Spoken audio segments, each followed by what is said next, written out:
Hello students, welcome.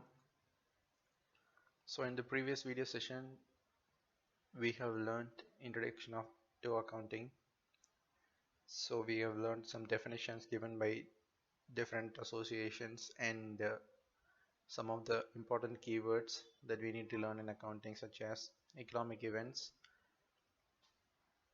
external and internal events, identification, measurement, recording and communication, organization and types, interested users of information, internal users and external users. So now we will learn why do these users want this accounting information and what does it have to do with them. So the owners and the shareholders of any organization want the accounting information to know if their business is earning enough revenue so that they can get a return on their investments. A return on their investments refers to any income that the investor earns by investing in a business. So if you invest 10 lakhs on a business and the business earns some profit in a year, if the business chooses to give you back some considerable amount of money as a return, and that does not include the capital, it is just like an interest, it is called return on investment. So the owners and the shareholders are subjected to investing their capital and they are also eligible to get a return on their investment, but only when the business is performing well. If the business is under a loss, they do not get to ask for a return. So therefore the owners and or the shareholders want to know if the business has earned enough profits so that they can get their return on their investments. The directors, managers and other managerial people such as the CEO and the CFO would like to know the accounting information because they want to use it for decision making purposes. One thing, they want to compare it internally, means they want to compare the accounting information of a business with the same of the previous year or also with the same of another business in the same market or selling the same product, to compare and measure how well their business is performing. If they feel like their business is underperforming, they want to set high goals for the next year. If they feel like their business has performed well, they want to try to improve how they can overtake their previous year performance or the performance of other businesses.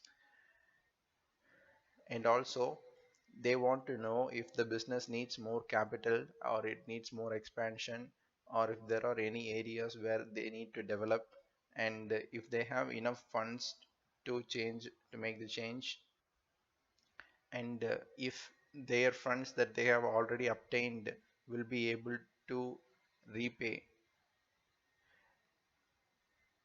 to the correct people so as to maintain the solvency of the business.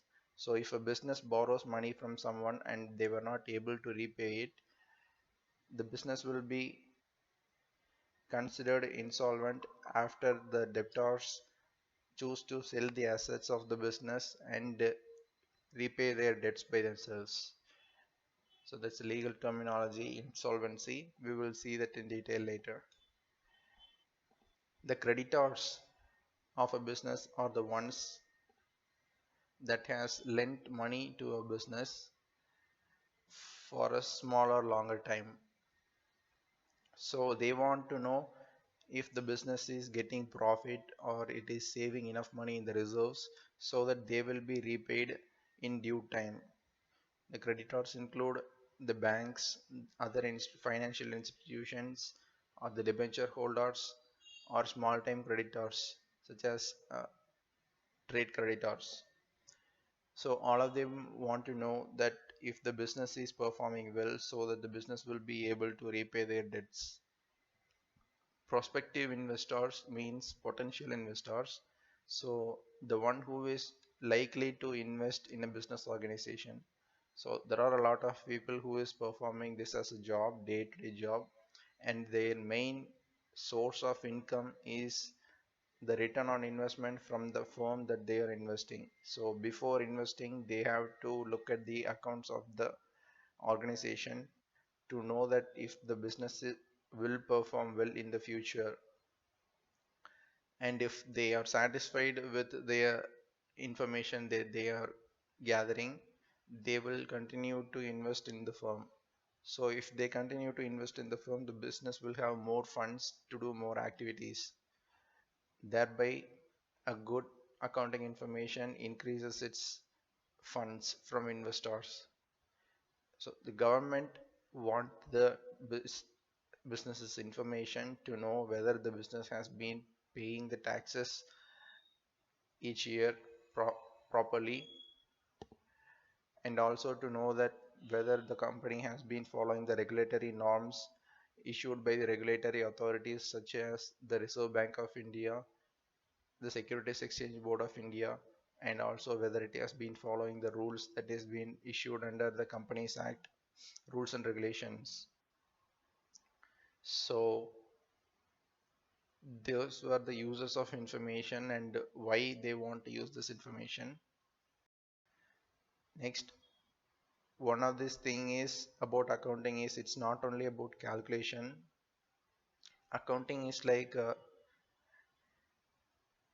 knowledgeable person about any business organization. It is a vault where immense amount of data is stored. So we know that accounting is mainly concerned with recording, classifying, and summarizing of financial data. So any data that could provide useful to any of the people that we have seen above will be present in the accounting books of an organization.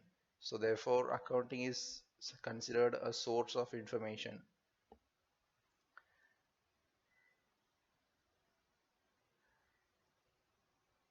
Since accounting is a job where we have to record the data of the businesses, most importantly the financial data, we also have a necessity to disseminate such information whenever it is being required by any of the above people.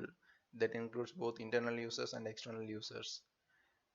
So accounting needs to provide information for making economic decisions for the management people, and also it serves the users who rely on this information as a principal source.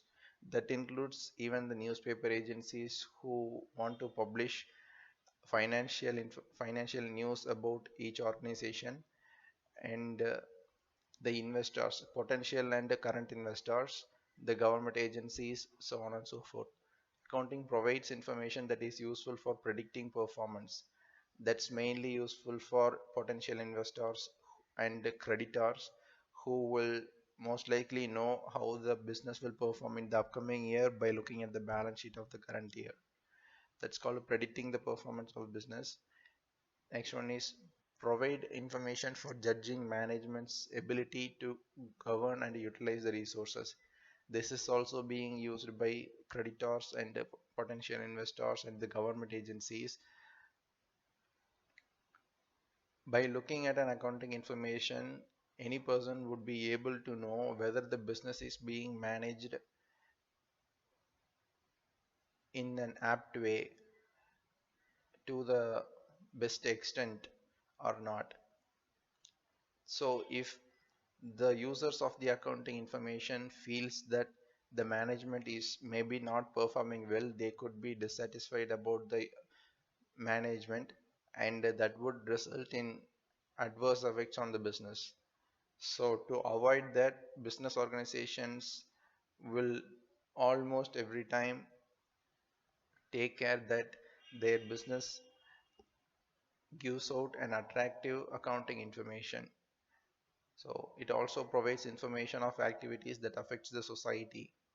So most manufacturing concerns who has the capacity to pollute the environment or to release something or to exhaust, such as the automobile companies, manufacturing concerns, sea shipping companies. so on and so forth, who is most likely to pollute or affect the environment, will provide such information in the books also, because people do not want to be part of a company that affects their environment. So accounting information of such companies will release its statements that how much their operations have affected the society and what they have done in turn to make sure that that effect does not result in diverse effects on the society. So both people and the government want to know that. So we're going to see types of accounting. So there are three kinds of main branches in accounting: financial accounting, cost accounting, and management accounting. We will see that about in detail in the further chapters, but for the basics, financial accounting means recording information, preparation, presenting reports to the stakeholders. It is purely monetary in nature, except for some types of accounting, some small branches of accounting called social accounting and human resources accounting.